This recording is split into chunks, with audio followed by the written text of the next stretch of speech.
Breaking news చూస్తున్నాం. లోక్సభ నుంచి విపక్షాలు వాకౌట్ అయ్యాయి. నీట్ పై చర్చకు ఇండియా కూటమి పట్టుబట్టింది. అయితే స్పీకర్ అనుమతించకపోవడంతో విపక్ష ఎంపీలు బయటకు వెళ్లారు. ప్రారంభమైన కాసేపటికే సభలో గందరగోళం నెలకొంది. ఇలాంటి ఘటనలు ఎప్పుడూ జరగలేదని కేంద్ర మంత్రి రాజ్నాథ్ సింగ్ అన్నారు.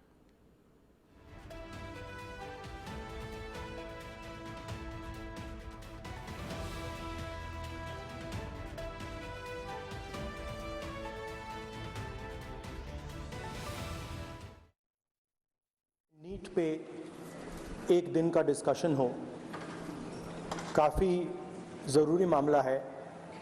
2 करोड़ युवाओं को नुकसान हुआ है। 70 बार पिछले 7 साल में पेपर लीक हुए हैं। तो हम चाहते थे कि एक दिन चर्चा इस पे हो। तो अगर आप मौका दे सकें। ठीक है, राष्ट्रपति अभिभाषण पर आप विषय रखें, क्योंकि हमने व्यवस्था दे चुके हैं पहले ही कि राष्ट्रपति भाषण के मध्य में न शून्यकाल होगा न कोई स्थगन प्रस्ताव को लिया जाएगा। सर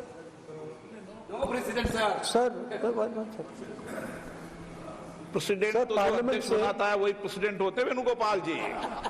सर पार्लियामेंट से माननीय फिर सभापति बता देंगे, ये प्रेसिडेंट होते हैं ना साहब।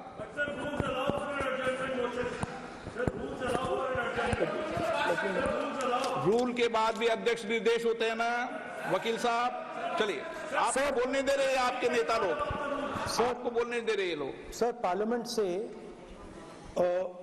देश को मैसेज जाता है, ठीक है, और हम स्टूडेंट्स को मैसेज देना चाहते हैं कि जो नीट का इशू है वो पार्लियामेंट के लिए जरूरी है। ठीक है, इसलिए मैसेज देने के लिए हम चाहते थे कि एक दिन पार्लियामेंट चर्चा करे। मैं देखता हूँ, ठीक है। हाँ, ये पूरा सदन इस बात से अवगत है कि संसद की कार्रवाई कुछ रूल्स और प्रोसीजर्स के आधार पर चलती है। रूल्स और प्रोसीजर्स के अतिरिक्त कुछ हेल्दी ट्रेडिशंस हैं संसद की, जिसके आधार पर कार्रवाई चलती है। और मानता हूं कि ये हेल्दी ट्रेडिशंस हमारे संसद की एक सबसे बड़ी ताकत है। जब कभी भी राष्ट्रपति जी के अभिभाषण पर चर्चा होती है तो आज तक कभी ऐसा नहीं हुआ है, क्योंकि अपने लंबे संसदीय जीवन में जो मैंने देखा है उस आधार पर मैं कह सकता हूं कि अन्य किसी विषय पर उस समय चर्चा हुई हो।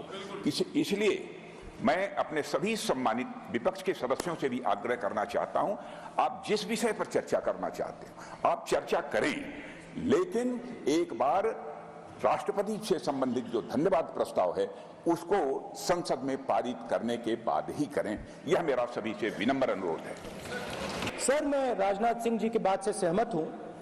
तो ऐसे करते हैं, प्रेसिडेंट एड्रेस के बाद एक दिन नीट की चर्चा के लिए दे देते हैं। आप नोटिस देना, मैं निर्णय करूंगा। राजनाथ सिंह जी का तो सुझाव हो सकता है, निर्णय मैं करूंगा या बीएससी करेगी। ओके, अनुराग ठाकुर जी।